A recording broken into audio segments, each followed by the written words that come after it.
तो reserve category से Chamba district की बात करूं तो विधानसभा उपाध्यक्ष हैं डॉक्टर हंसराज। लगता है कि उनको रोकने की किसी में हिम्मत है मंदिर में जाने के लिए? ठीक है, मैं समझ गया। मुझे लगता है कि ये जो बहुत पुरानी बातें होगी, अब तो माहौल चेंज हुआ होगा। गांव में ऐसे कई जल के स्रोत हैं, वहां पर अनुसूचित जाति के लोग पानी नहीं भर सकते। आप देखेंगे ऐसे बहुत सारे मंदिर हैं गाँव में, जाति और दलित समाज पीड़ित है और उसको दबाया जाता है। कानून भी तो कोई चीज है। कभी आपने आवाज बुलंद की है कि ये चीजें हो रही हैं? आवाज क्यों नहीं करते बुलंद? योग्य सुनिए, आप योग्य होने की बात करें, लेकिन आदर समाज के लोग ये भी कहते हैं कि आरक्षण की आड़ में अयोग्य लोग ही शामिल हो रहे हैं। 98% जॉब जो प्राइवेट सेक्टर में, कहाँ रिजर्वेशन है बताओ? हमें 70 वर्ष रिजर्वेशन मिला, वो भी समानता में लाने के लिए। तो ये ज्वालामुखी फट रहा है पेट में। किसानी हमने की है तो बीज तक भून के देते थे कि खुद किसानी करना सीख जाए। बहुत बड़ा आरोप लगा रहे हैं आप, भून के लगा रहे हैं। फैक्ट है। ये जो दलित है, पीड़ित है, शोषित वर्ग है, जब तक समानता में नहीं आ जाता तब जो रिजर्वेशन मेंटेन होना चाहिए। समानता पूरी उम्र नहीं आएगी तो तब तक आरक्षण लेते रहेंगे। नहीं, ऐसा नहीं। अगर आप 1947 जब देश आजाद हुआ था, सुनो, मैं समझ गया। देखो तब और आपका कंपैरिजन करें तो आप देखिए देखो एनालाइज करो ना। देखो, टारगेट तो फिक्स करना पड़ेगा कि साल के बाद, इतने सालों के बाद आरक्षण खत्म होना चाहिए। आपको अपने समाज के लिए सब कुछ चाहिए, लेकिन दूसरे समाज का कुछ कोई लोग व्यक्ति कुछ मांगते हैं तो आपको दिक्कत हो रही है। आरक्षण पर बहस के लिए सीपी कल्याण सभा के जिला अध्यक्ष रमेश कुमार अत्री को आमंत्रित किया गया था, लेकिन उन्होंने व्यस्तता जताते हुए सीपी कल्याण सभा की तरफ से प्रवक्ता सुरेंद्र कुमार को ही इस चर्चा में हिस्सा लेने के लिए भेजा। सुरेंद्र कुमार ने इस चर्चा में हिस्सा लेकर सभी तरह के सवालों के जवाब बड़ी गंभीरता से दिए हैं। आपको भी उन सवालों के जवाब सुनकर गंभीरता से टिप्पणी भी करनी चाहिए। नमस्कार, मैं हूं सोमी प्रकाश मवेटा और आज मेरे साथ हैं सीपी कल्याण सभा के प्रवक्ता सुरेंद्र कुमार। आज हम उनसे विस्तार से बात करेंगे, क्योंकि आजकल आरक्षण पर बहस, बिग डिबेट यहाँ पर कार्यक्रम शुरू किया गया है। उसी सिलसिले में आज हमने सीपी कल्याण सभा के जिलाध्यक्ष को आमंत्रित किया था, लेकिन सीपी कल्याण सभा के जिलाध्यक्ष किसी कारणवश नहीं आ पाए और उन्होंने सीपी कल्याण सभा के प्रवक्ता को इस डिबेट में हिस्सा लेने के लिए भेजा है। पहले तो आपका स्वागत है सुरेंद्र जी। नमस्कार। जैसा मैं आपको बता दूं, आज के इस कार्यक्रम में हमारे सीपी कल्याण सभा के यशस्वी अध्यक्ष श्री रमेश अत्री जी भाग लेने वाले थे, लेकिन वो व्यस्तता के चलते कहीं उनको और जाना पड़ा। इसलिए आज के इस कार्यक्रम में सीपी कल्याण सभा का पक्ष रखने के लिए मुझे सीपी कल्याण सभा द्वारा और अध्यक्ष द्वारा अधिकृत किया गया है। तो आज जो भी बातचीत होगी वो सीपी कल्याण सभा की ओर से मैं पक्ष रखूंगा और आपका बहुत बहुत धन्यवाद। ये जो डिबेट होगी, हम दर्शक इस डिबेट को देख रहे हैं, उनमें बता दूं कि ये जो आरक्षण पर बहस इसलिए शुरू किया गया है डिबेट कार्यक्रम, क्योंकि आजकल स्वर्ण आयोग को लेकर काफ़ी हल्ला मचा हुआ है। कुछ लोग इसके गठन का पक्ष ले रहे हैं और कुछ जो है इसको लेकर अलग तरह से ले रहे हैं। अब आगे क्या कुछ होगा वो सरकार के ऊपर निर्भर है, लेकिन हम हेल्दी चर्चा करना चाहते हैं। हमने पहले राजपूत कल्याण सभा के जिला अध्यक्ष से बातचीत की थी बिग डिबेट में।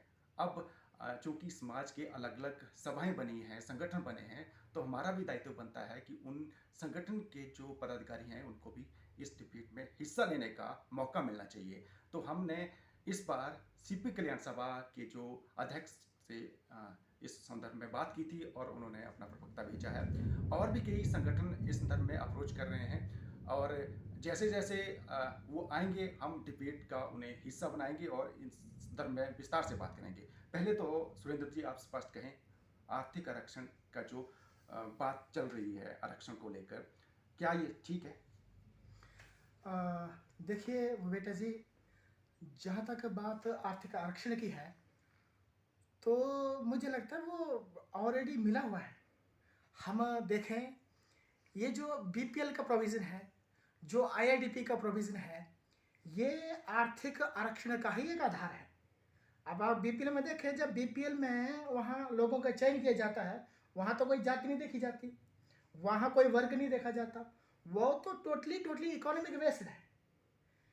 लेकिन ये जो जातिगत आरक्षण है, ये क्यों दिया गया, इसके लिए हमें इसकी पृष्ठभूमि में जाना पड़ेगा। देखो आमतौर पर चर्चा में क्या होता है कि कुछ लोग आरक्षण के पक्ष में हैं, कुछ विपक्ष में हैं।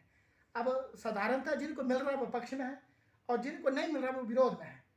लेकिन ये जो सोचने का नज़रिया है वो एक घटिया नज़रिया है, क्योंकि मेरे को फ़ायदे मिल रहा है तो इसका समर्थन करूं, अगर फ़ायदा नहीं मिल रहा है तो इसका विरोध करूं। मज़ा तो तब है जब हम अपने व्यक्तिगत फ़ायदे और लाभ से तटस्थ रहकर, साइड में रहकर इस पर चर्चा करें।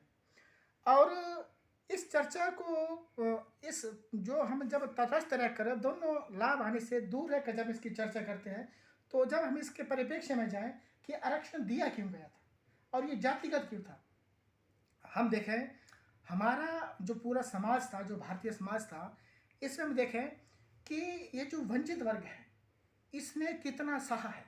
लगभग 3000 वर्षों तक इस दलित समाज को शिक्षा के अधिकार से वंचित रखा गया। 3000 वर्षों तक जो भी शिक्षा का अधिकार था उनको था।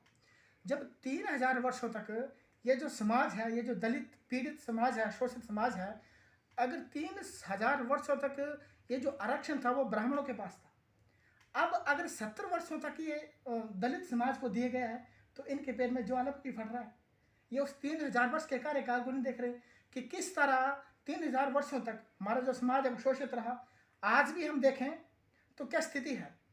हम देखें अभी अपने गांव का अध्ययन करें और थोड़ा उसमें उसके गहराई में भी जाएं तो हमारे लोगों को मंदिरों में जाने का अधिकार नहीं है। कुछ ऐसे मंदिर है जहाँ के पुजारी जो घर के मंदिर है वहाँ तो सीधी सी बात है कि हमारा मंदिर तो हम ही होंगे, लेकिन जो प्रतिष्ठित मंदिर है वहाँ पर देखें तो अनुसूचित जाति का वर्ग का जो व्यक्ति है वो पूजा तक नहीं चढ़ा सकता। नहीं वहाँ नहीं, पर आप ठीक है कच्चा अन्न चढ़ाना पड़ता है। ये डिबेट जिस हिसाब से आपने शुरुआत करी है बड़ा अच्छा, आप जो पॉइंट वाइज बात कर रहे हैं। लेकिन अब बड़े बड़े नेता है, अब रिजर्व कैटेगरी की जो बात कर रहा हूँ मैं अभी, तो रिजर्व कैटेगरी से हमारे चंबा डिस्ट्रिक्ट की बात करूँ तो विधानसभा उपाध्यक्ष हैं डॉक्टर हंसराज जी। क्या आपको लगता है कि उनको रोकने की किसी में हिम्मत है मंदिर में जाने के लिए?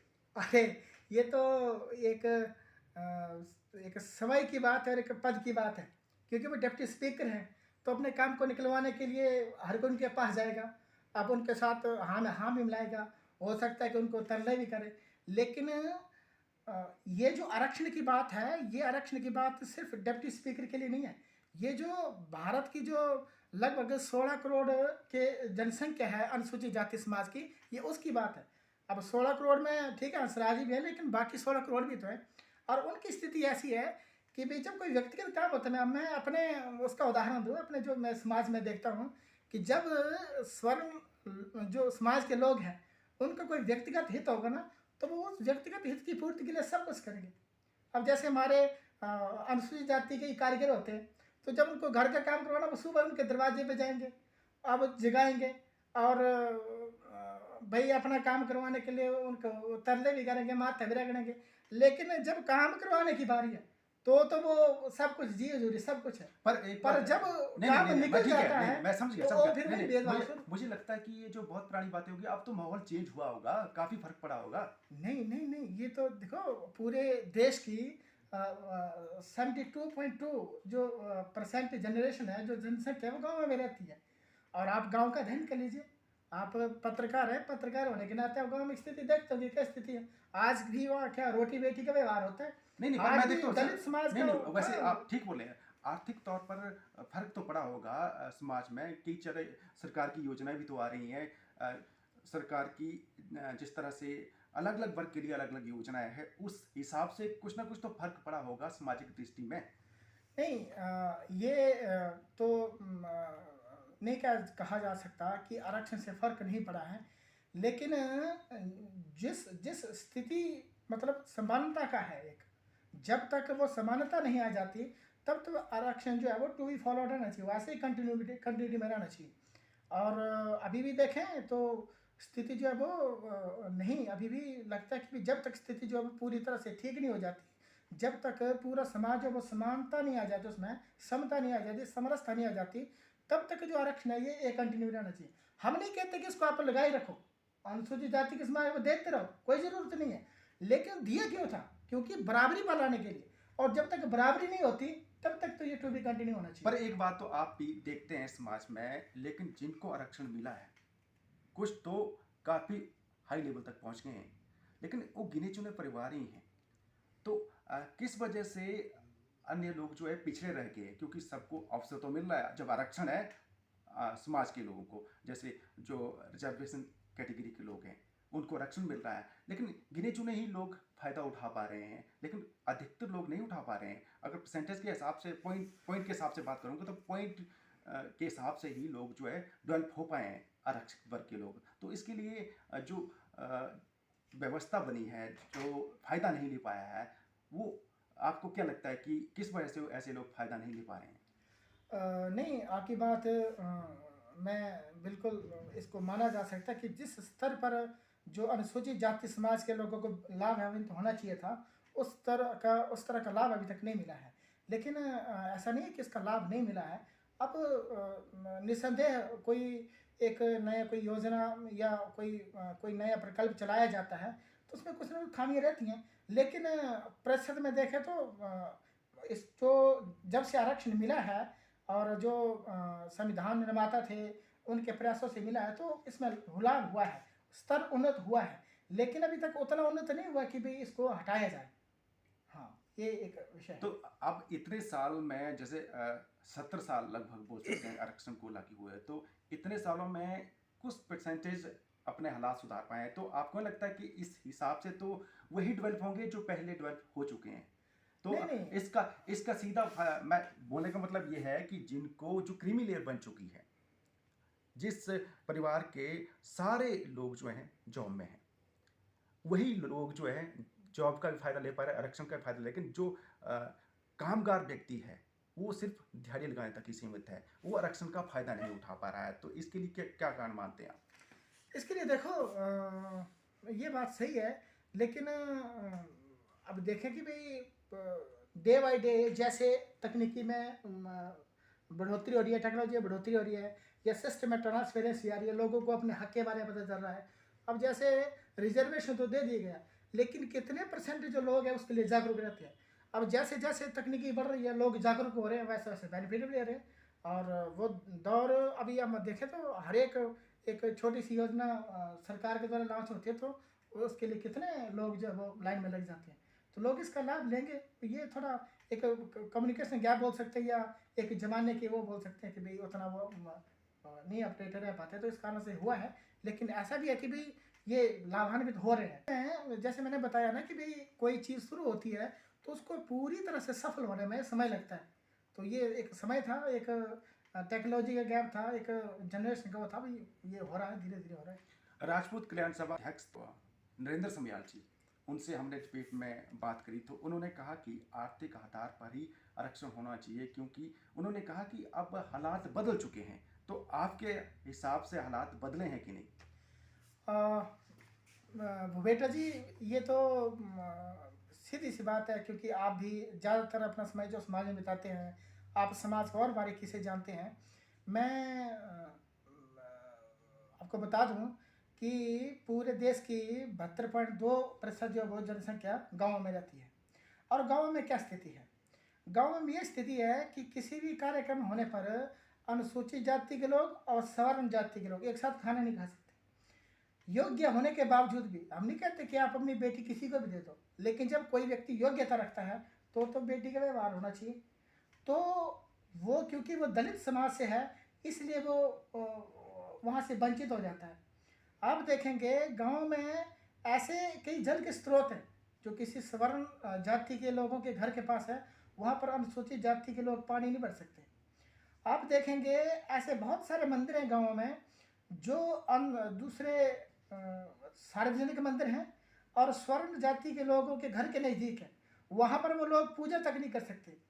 आप देखेंगे अभी भी ये स्थिति है कि भाई बहुत कई सरकारी योजनाओं का लाभ होता है तो उसमें दरकिनार किया जाता है कि भाई ये है दूसरा ये अनुसूचित जाति का है, इसको रखो। और बहुत सारे ऐसे मुद्दे हैं जहाँ पर अभी भी अनुसूचित जाति और दलित समाज पीड़ित है और उसको दबाया जाता है। पर देखो, आप ठीक है ये जो चीज़ें गिना रहे हैं, लेकिन कानून भी तो कोई चीज़ है। कभी आपने आवाज़ बुलंद की है कि ये चीज़ें हो रही हैं? आवाज़ क्यों नहीं करते बुलंद आप? नहीं, आवाज़ तो समय-समय पर होती है। जब यातना की सीमा जो है वो बढ़ जाती है तो आवाज़ होती है। आप देखेंगे पहले कितना प्रताड़ित किया जाता था, लेकिन आज का स्थिति ये है, कितने लोग जागरूक हो गए हैं कि आजकल हर कोई आज ज़्यादा से ज़्यादा नहीं कर पाएगा तो सोशल मीडिया में तो वायरल हो ही जाता है। और ऐसे बहुत स्थानों पर आपने देखा होगा, जब पुलिस की रिपोर्ट आती है, कईयों को सज़ा होती है कि भई ये भेदभाव किया इसने, या ये ऐसे स्थानों पर, ये सार्वजनिक स्थान पर इस तरह की गतिविधि करता पाया गया। तो नो डाउट अनुसूचित जाति समाज के लोग हैं वो जाग रहे हैं और ये बदलाव आएगा। लोग आवाज़ भी उठा रहे हैं और अपने अधिकार के लिए लड़ भी रहे हैं। वैसे जिस तरह से आर्थिक आधार पर आरक्षण को लेकर आवाज़ बुलंद है और स्वर्ण आयोग के गठन को लेकर भी आवाज़ बुलंद हो रही है, तो इस लिहाज से तो सभी जातियों के लिए आयोग गठन करना पड़ेगा। तो इस हिसाब से तो आपको लगता है कि भी समाज किस दिशा की ओर जा रहा है कि हम हिंदू राष्ट्र की बात कर रहे हैं, और इस हिसाब से तो एकता कहाँ बन पाएगी? नहीं, इसमें ऐसा नहीं है।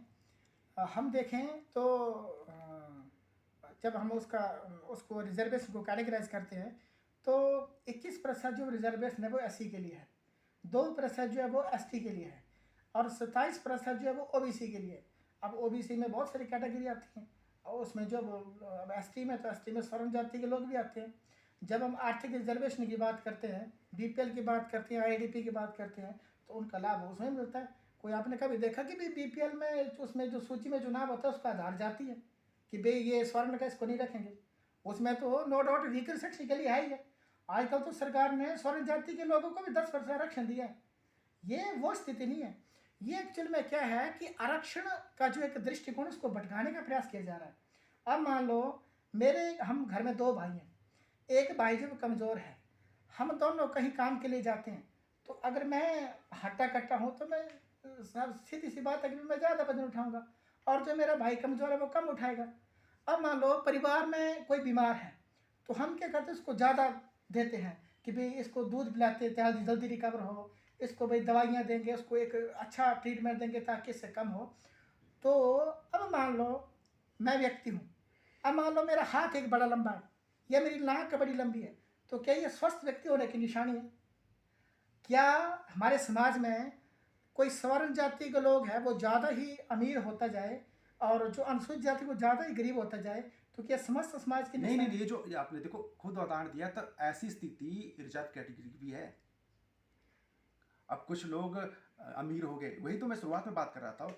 लेकिन आपको लगता है कि आरक्षण दे दे के हम समाज के लोगों को पंगु बनाया जा रहा है? आरक्षण दे के उस हिसाब से तो सभी लोग उम्मीद रखेंगे कि हमको आरक्षण तो मिल रहा है, इसलिए हमने ज़्यादा मेहनत नहीं करेंगे, तो वो मेंटली प्रिपेयर रहता है। इस हिसाब से आरक्षण पंगु बनाने का भी एक जरिया नहीं हो पा रहा है? नहीं, ऐसा नहीं है। जैसे कि संविधान में प्रोविज़न किया गया था कि जब तक ये जो समाज है, जो वर्षों से पीड़ित है, त्रस्त है, इसको जब तक बराबर नहीं लाया जाता, समान उस स्थिति में नहीं लाया जाता, उसके बाद आरक्षण हटेगा। देखिए, आप जैसे अपने समाज की बात कर रहे हैं, रिजर्वेशन कैटेगरी की बात कर, लेकिन अन्य समाज के लोग भी, कईयों के ऐसे हालात है कि हैंड टू माउथ हैं, उनको भी खाने के लाले पड़े हुए। कई चाहे ब्राह्मण समाज के लोग देख लो या राजपूत समाज के लोग देख लो या अदर कैटेगरी के लोग, तो उस हिसाब से तो वो भी, आपको लगता है उनको भी कुछ ना कुछ बेनिफिट उनको तो दिया जा रहा है ना, दिया जा रहा है। कौन कह रहा है उनको नहीं मिल रहा? बीपीएल का मैंने उदाहरण दिया, आईडीपी का मैंने उदाहरण दिया। 10% स्वर्ण के लिए जो रिजर्वेशन अभी केंद्र सरकार ने उसको पास किया था, मतलब नौकरी में उनको आरक्षण नहीं मिलना चाहिए आपके हिसाब से? नहीं, ये तो एक जो है ना, एक बिल्कुल झूठी बात है, मैं तो कहता हूँ। क्योंकि सरकारी नौकरी कितने परसेंट है? मात्र 2% जॉब जो वो सरकारी क्षेत्र में, 98% जॉब जो वो प्राइवेट क्षेत्र में। हुआ तो है ना कि रिजर्वेशन कैटेगरी को सारी नौकरियां मिल रही हैं। कुछ जो बेकार लोग हैं, जो मतलब कहा जा सकता है कि भी वो उतने योग्य नहीं हो पाए, या मान लो क्योंकि देखो योग्य, सुनिए, आप योग्य होने की बात कर रहे हैं, लेकिन अदर समाज के लोग ये भी कहते हैं कि आरक्षण की आड़ में अयोग्य लोग ही शामिल हो रहे हैं। और ये मैं कह रहा हूँ ना, ये एक भ्रांति है। भ्रांति इसलिए है क्योंकि मैंने कहा ना कि 98% जॉब जो प्राइवेट सेक्टर में, कहाँ रिजर्वेशन है बताओ ना मुझे? मात्र 2% जो जॉब सरकारी क्षेत्र में, कहाँ आप 98 और 2 का कहाँ कंपेरिजन कर रहे हैं? तो ये एक जो है वो झूठी भ्रांति है जो निराधार है और इसका कोई आधार नहीं है। मतलब आरक्षण लेना ही लेना है। अब इस हिसाब से मैंने तो ऐसा लग रहा है स्पष्ट किया है कि रिजर्वेशन का आधार था कि जब तक मैंने उदाहरण के 3000 वर्ष हो, मैं तो कह रहा हूँ कि 3000 वर्ष में शोषित रहे, पीड़ित रहे, और 3000 और 70 का कोई कंपैरिजन ही नहीं है। हमें 70 वर्ष रिजर्वेशन मिला, वो भी समानता में लाने के लिए, तो ये ज्वालामुखी फट रहा है पेट में। और 3000 वर्ष तक हमें हर एक चीज़ से, हम कहते हैं ना किसानी हमने की है, तो बीज तक भून के देते थे कि खुद किसानी करना सीख जाए। तो ये तो कोई है ही नहीं। देखो बहुत बड़ा आरोप लगा रहे हैं आप। फैक्ट है। अब मैं इसको आप डाटा के साथ बता सकते कौन से समाज के लोगों को आपको जो बीज जो है भून के दिया है? हैं। आप ये सब सौर जाति के लोग हैं, ये ऐसा करते हैं ताकि तरक्की करना न सीख जाए, ये स्थिति है।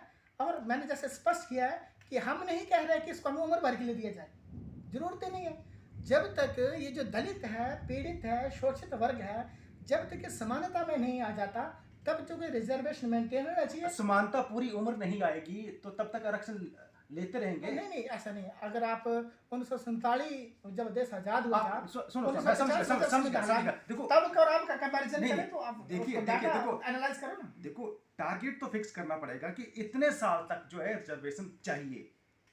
आपको लगता है कि ऐसा होना चाहिए कि इस साल के बाद, इतने सालों के बाद आरक्षण खत्म होना चाहिए? इसके लिए सरकार भी नीति बनाए, उनकी जो स्कीम्स हैं, योजनाएं हैं, उसमें ट्रांसपेरेंसी आए, और वो जब उन योजनाओं में ट्रांसपेरेंसी हो जाएगी और वो सीधा जो लाभ है या उसमें जो लाभ जो है वो उसको होगा, तो निस्संदेह बहुत जल्दी जो है वो क्योंकि मैं जैसे उदाहरण दिया कि भी आप 1950 में जब संविधान लागू हुआ है, तब से लेकर 2021 तक एनालाइज करो कितने परसेंट स्तर उन्नत हुआ, तो काफ़ी हुआ है। तो ये बहुत जल्दी अब ये क्योंकि जितना उसमें योजना में ट्रांसपेरेंसी होगी, जितनी दृढ़ता के साथ अनुसूचित जाति के लोगों को उनका स्तर उन्नत करने के लिए प्रयास किया जाएगा, ये उतनी जल्दी हो जाएगा। अब ये निर्भर करता है सरकार पर कि कितनी जल्दी जो है वो इसको योजनाओं को मतलब इम्प्लीमेंट करके, एग्जीक्यूट करके इसको जो है वो समाज का वर्ग जो है वो उन्नत करे। स्वर्ण आयोग गठित होना चाहिए या नहीं? जरूरी नहीं है। देखो आपको अपने समाज के लिए सब कुछ चाहिए, लेकिन दूसरे समाज का कुछ कोई लोग व्यक्ति कुछ मांगते हैं तो आपको दिक्कत हो रही है। देखो ब्राह्मण समाज क्या चाहता है, स्वर्ण आयोग गठित होना चाहिए, लेकिन आप चाहते हैं कि ना गठित हो। मैं क्या कहता हूँ, अपने समाज को सब कुछ चाहिए। अरे मैं बता रहा हूँ ना, मैं क्या कहता हूँ, स्वर्ण जाति के समाज को उत्थान करने के लिए IRDP, BPL, 10% आरक्षण, रिजर्वेशन, और दलितों को भी तो वो चीजें मिल रही हैं। नहीं, वो भी तो मिल रही है। जब उनको भी मिल रही है, हमको मेरे समस्या कहाँ है? तो आरक्षण भी तो मिल रहा है, डबल चीजें आरक्षण मिल रहा है। IRDP का फायदा भी दलित के लोग ले रहे हैं, BPL का फायदा ले रहे हैं, सब कुछ तो फायदा ले रहे हैं। लेकिन जब दूसरे समाज के लोग हल्की सी बात कर रहे हैं कि आर्थिक आधार पर आरक्षण होना चाहिए, तो आपके समाज के लोगों को दिक्कत हो जा रही है। नहीं, ये तो सीधी सी बात है कि नो डाउट सबका भला होना चाहिए, लेकिन जो रिजर्वेशन मिला हुआ है, इस रिजर्वेशन को तब तक टू बी कंटिन्यू रहना चाहिए जब तक अनुसूचित जाति समाज के लोगों का स्तर उन्नत नहीं हो जाता। ये जो खाई है, ये जो जैसे मैंने उदाहरण दिया, 3000 वर्षों से हम दलित, पीड़ित और शोषित हैं। हमारा हर मोर्चे पर, हर मंच पर जो है वो हमें उससे वंचित रखा गया। जब तक ये खाई नहीं पट पाती, तब तक आरक्षण टू बी कंटिन्यू रहना ही चाहिए। ये अनुसूचित जाति लोगों की ये एक ज़रूरत है। मैं इसको ये नहीं कहूँ, मतलब ये हमने जैसे मैंने आपको स्पष्ट कर दिया है कि भाई आप लिमिटेड टाइम के लिए रखो, पर तब तक रखो जब तक वो स्तर उन्नत ना हो पाए, और अभी वो स्थिति नहीं है कि इस आरक्षण को खत्म किया जाए। वैसे एक बहुत बड़ा प्रश्न है कि जाति की आड़ में व्यक्तिगत फायदे ज़्यादा लिए जाते हैं। किसी ने कुछ बोला तो वो सीधा आरोप लगा देंगे कि मुझे जाति का नाम देकर गाली दी, तो वो कानून की आड़ में ज़्यादा बेनिफिट ले रहे हैं। ये तो गलत है ना? नहीं, ये जो है वो एक्चुअल में ये मुझे दलित बोला, छोटी घटनाएं हैं, उसको दलित बोला, जो समाज का कुछ, क्योंकि जो कुछ एक शरारती तत्व होते हैं, ये कहीं की कोई एक आध घटना होगी जो सामान्यतः ऐसा नहीं है। सामान्यतः ऐसा जहाँ होता है, नो डाउट वहाँ उस मुद्दे पर, उस स्थान पर, उस समय पर अनुसूचित जाति के लोगों को आवाज़ उठानी चाहिए और वो आवाज़ उठेगी। जाति की आड़ में किसी को फंसा देना, जैसे कि भी जाति सूचक शब्द कहा गया। नहीं, मैंने कहा ना, ये छोटी घटनाएं हैं। और कोई एक आध अपवाद जो है ना सिद्धांत नहीं हो सकता, अपवाद में पर और वो जो सिद्धांत ऐसा फर्क करते होता है। हैं, ठीक है, नहीं, पीएम को उनको कानून दंडित करे ना, उसके लिए लॉ एंड ऑर्डर है, पर तो जो उसकी वकालत नहीं करेंगे। नहीं नहीं, बिल्कुल बिल्कुल, जो मतलब जो गलत करते हैं जो गलत है वो गलत है, जो उसकी आड़ में कानून का दुरुपयोग करता है वो गलत है, उसको बिल्कुल विरोध करते हैं, उसका विरोध करना में वही कोई परहेज नहीं है। अच्छा, सभाएं घटित हो रही हैं आपकी भी, सिख कल्याण सभा हो गई, राजपूत कल्याण सभा होगी, ब्राह्मण कल्याण सभा होगी, अम्बेडकर सोसाइटी, तो ये सभाएं और ये जो इस तरह की संगठन बन रहे हैं, आपको लगता है कि इससे जो है सामाजिक विघटन हो रहा है, मतलब इससे सामाजिक ताना बाना मतलब बिगड़ रहा है, एकता नहीं रही है, क्योंकि हर कोई अपनी अपनी सोसाइटी बनाकर अपने अपने समाज के लोगों को ढेर दे रहा है कि उनकी जो मांग और समस्या को अपने हिसाब से उठा रहे हैं, लेकिन समाज के लोगों के लिए कोई आवाज़ बुलंद नहीं कर पा रहा है, तो ये गलत नहीं है क्या? बेटा जी मुझे ये बताएं कि अखिल भारतीय ब्राह्मण सभा, क्षत्रिय महासभा, राजपूत कल्याण सभा, ये जितनी भी सभाएं हैं, मैं वही जिक्र करूँ, मैं सभी का किया, मैं सभी का किया, मैं इसको स्पष्ट कर रहा हूँ, ये जितनी भी सभाएं हैं, ये आप मतलब इतिहास में चले जाओ, जब से मैं तो कहता हूँ कि अभी भी स्थिति जो है वो हमारी जानवरों से बदतर है, कई कई स्थानों पर, हर जगह नहीं कहूँगा, कई कई स्थानों पर बदतर है और कई कई स्थानों पर थोड़ा इम्प्रूवमेंट हुआ है। जब इतने 3000 वर्षों से हम दलित हैं, पीड़ित हैं, शोषित हैं, तो ये सभाओं का गठन हमारे का होना चाहिए या उनकी होना चाहिए? जिन्होंने इतने वर्षों तक शोषण किया, अब उनको कौन से कल्याण की जरूरत है? कल्याण की जरूरत तो हम जैसे लोगों को थी। ये जो पीड़ित वर्ग है, अब नो डाउट अम्बेडकर है तो ये अनुसूचित जाति के लोगों का शोषण होता है, तो उनको अपने कल्याण के लिए संघर्ष करना पड़ेगा। लेकिन राजपूतों को कहाँ शोषण हो रहा है, मेरे को बताओ? कहाँ समाज के आधार पर इनको तंग किया जा रहा है? कहाँ इनको कोई सांस्कृतिक आधार पर, समाज के आधार पर इनको शोषित किया जा रहा है, इनको दबाया जा रहा है? आपने कभी सुना कि भाई राजपूत का कहीं उनको भाई जातिगत उनको भेदभाव किया गया? कहाँ करेंगे? कोई ब्राह्मण के साथ जातिगत भेदभाव, मतलब जातिगत भेदभाव खत्म हो तो आरक्षण खत्म करने के लिए तैयार हैं फिर? नो डाउट, जब तक वो स्तर उन्नत हो जाएगा, क्योंकि यहाँ जो सारी बातें हैं, अब जैसे मैंने बताया ना कि भाई एक बार वो छोटी सी घटना का हूँ कि दो दोस्त जा रहे थे और इतने में क्या हुआ कि एक का पाँव फिसल वो खड्डे में गिर गया और सामने वाले व्यक्ति ने देखा कि भाई उसको ऊपर उठाने के लिए जो ऊपर वाला व्यक्ति जो ऊपर था वो ऐसे झुका, उसने हाथ बढ़ाया और नीचे वाले व्यक्ति ने अपनी एड़ियाँ उठाई हाथ ऊपर पहुँचाने के लिए।